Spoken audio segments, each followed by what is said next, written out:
Market के अंदर DLF के एक नए प्रोजेक्ट की बहुत टाइम से बज़ बनी हुई थी और अब फाइनली उस प्रोजेक्ट की लॉन्चिंग होने जा रही है। पहले इस प्रोजेक्ट को सभी डीएलएफ आर्बर 2 के नाम से मार्केट कर रहे थे, लेकिन अब उसका रेरा आ चुका है और फाइनली उसका नाम भी आ चुका है, जो कि है डीएलएफ ओरिवा सेक्टर 63A। बहुत लोगों को एक डाउट था कि क्या ये आर्बर का एक अपग्रेड है या आर्बर का ही एक पार्ट है। तो आज हम इस वीडियो में सारी बातें क्लियर कर देंगे। सबसे पहले हम आर्बर का कॉन्सेप्ट समझते हैं। आज से 3 साल पहले जब डीएलएफ ने इसको लॉन्च करा था, मार्केट में खूब इसकी हाइप क्रिएट हुई थी।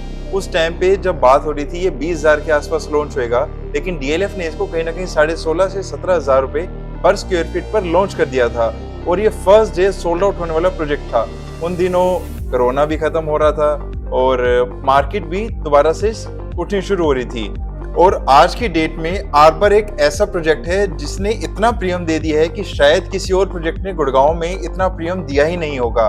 आज के टाइम पे इसका जो प्रीमियम चल रहा है, जो एक बीएससी प्राइस है, उसके अलावा जो लोग डिमांड करते हैं वो कहीं ना कहीं 5.5 से 6 करोड़ रुपए के प्रीमियम की डिमांड रखते हैं। और अब हम समझते हैं कि आर्बर में जो प्रीमियम लोगों ने कमाया, क्या वही प्रीमियम लोग ओरिवा में भी कमाएंगे?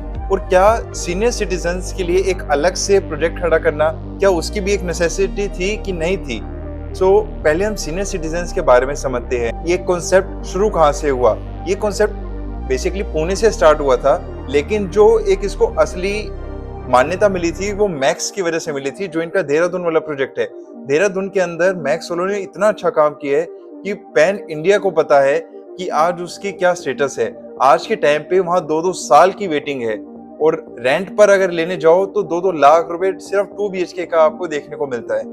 और डीएलएफ को ऐसी क्या जरूरत पड़ गई कि उसने नॉर्मल रेजिडेंस को छोड़ के एक सीनियर सिटीजन के प्रोजेक्ट को चूज करा। आज के टाइम पे गुड़गांव जैसे शहर में लोगों के पास पैसों की कोई कमी नहीं है। अगर कमी है तो सिर्फ अपनेपन की, अपने लोगों की। जैसे कुछ केसेस में पेरेंट्स क्या करते हैं, अपने बच्चों को पढ़ा लिखा देते हैं, फिर उनको फॉरेन में सेटल करवा देते हैं। लेकिन जब बच्चे फॉरेन चले जाते हैं तो अपने पेरेंट्स को थोड़ा सा भूल जाते हैं और पेरेंट्स की एक चिंता बन के रह जाती है कि उनका ध्यान कौन रखेगा। या कुछ केसेस में रिटायरमेंट के टाइम जो हमारे आर्मी पर्सन्स हो गए या नेवी पर्सन, ये सब ढूंढते हैं अपने लिए एक पीसफुल होम या फिर एक ऐसी जगह जहां पर ये लोग अपनी रिटायरमेंट को एंजॉय कर सके। या फिर कुछ केसेस में ऐसा भी होता है, बच्चों ने शादी तो कर ली है लेकिन पेरेंट्स के साथ नहीं रह रहे, वो अपना अलग जाके रहना शुरू कर देते हैं। उस केस में पेरेंट्स अकेले पड़ जाते हैं। इन सब फैक्टर्स को देखते हुए मार्केट में सीनियर सिटीजन कॉन्सेप्ट शुरू हुआ है। हालांकि गुड़गांव में ये कॉन्सेप्ट कुछ बिल्डर्स ने पहले स्टार्ट कर दिया था, जस्ट लाइक पायनियर, आशियाना, मैक्स। अब डीएलएफ भी उसी लाइन पर आ चुका है। इस कम्युनिटी के अंदर आपको आपकी सेम एज ग्रुप के, सेम माइंडसेट के लोग मिलेंगे, जिनके साथ आप अपना सुख दुख बांट पाओगे या अपनी दिल की बातें शेयर कर पाओगे।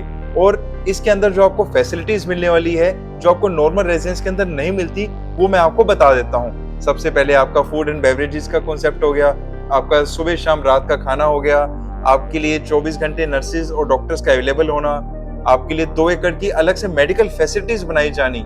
ये आपको नॉर्मल रेजिडेंस के अंदर तो नहीं देखने को मिलता।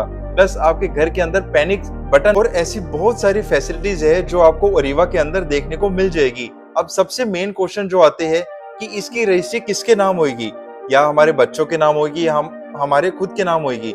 जो आदमी या जो पर्सन 55 साल से प्लस एज ग्रुप का है, ये रजिस्ट्री उसके नाम पे भी हो जाएगी, या जो उनके बच्चे हैं उनके नाम पे भी रजिस्ट्री हो जाएगी। इसको ले कोई भी सकता है, उसमें कोई एज बाउंडेशन वाला पॉइंट नहीं है।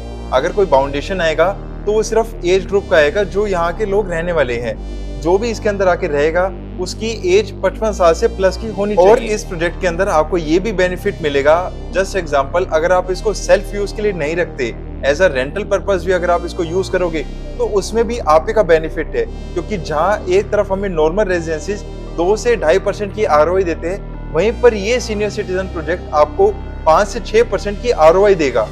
और अगर अब मैं प्रोजेक्ट की कॉन्फ़िगरेशन की और प्राइसिंग की बात करूं तो इसमें आपको 4200 स्क्वायर फीट का 4 BHK का साइज मिल जाता है।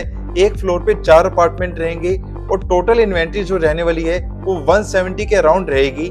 और जो प्राइसिंग डीएलएफ की तरफ से है वो 12 करोड़ रुपए का है। और अगर आप भी ऐसी कम्युनिटी में जाना चाहते हैं जहां आपको सुनने वाले और समझने वाले लोग मिले, तो आप मुझे कनेक्ट कर लेना। ऊपर आपको मेरा नंबर दिख रहा होगा, आप मुझे कॉल कर लेना। बाकी बुकिंग की डिटेल्स और रेस्ट ब्रोशर के लिए आप मुझे कनेक्ट कर सकते हैं।